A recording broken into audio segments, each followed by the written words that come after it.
James Bond seems to believe that Xperias aren't as cool as Galaxy smartphones. Fitbit sales keep soaring even with all the smartwatches in the market. And Amazon starts playing hardball against Apple and Google. I'm Jaime Rivera, and if a phone is too cool from James Bond, then what am I doing with this iPhone? This is Pocketnow Daily.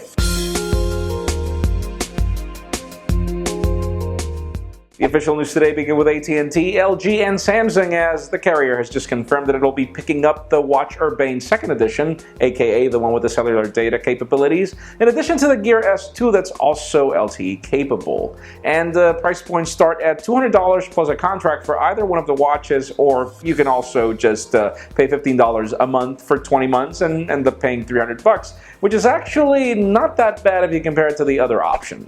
And for those of you that remember those news of Amazon considering ditching the Apple TV and Google Chromecast on grounds of no Prime TV options on these two set-top boxes, well, Amazon has just fulfilled its threat. You can no longer get an Apple TV or Chromecast in the store, and it doesn't seem like if either company are trying to reach a negotiation, which means you'll just have to look for another store. I don't know where Amazon is making money here.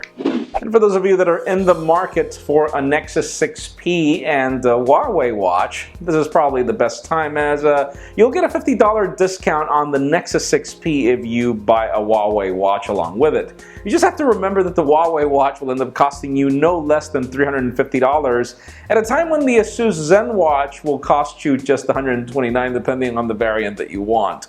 It's just a really weird deal, but then again, it's a deal. And if you've been wondering what sells more, fitness bands or smartwatches, you're in for a surprise. Even though Apple's analysts consider that the company sold as many as 4 million smartwatches, and then you've got around 400 to 500,000 other smartwatches being sold, it turns out that the Fitbit is not losing any market. On the contrary, the product is actually selling as many as 5 million units per quarter. We were talking 4.6 million, then 4.8 million in the second quarter, and now we're talking about 5 million or probably more in this quarter that's about to end, which is a lot of fitness trackers. And yeah, you have to consider the different price points here, but then again, it's rather interesting to see that a product with much less functionality that is a little overpriced is still selling more than smartwatches.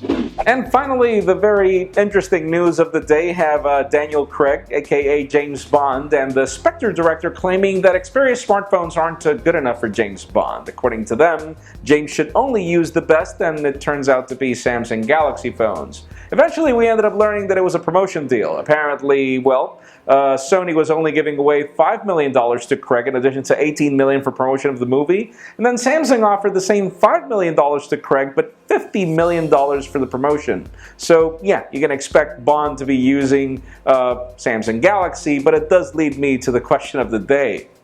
What do you think about this? I mean, does the fact that James Bond used a Galaxy phone make you actually want to buy a Galaxy phone and not a Sony Xperia?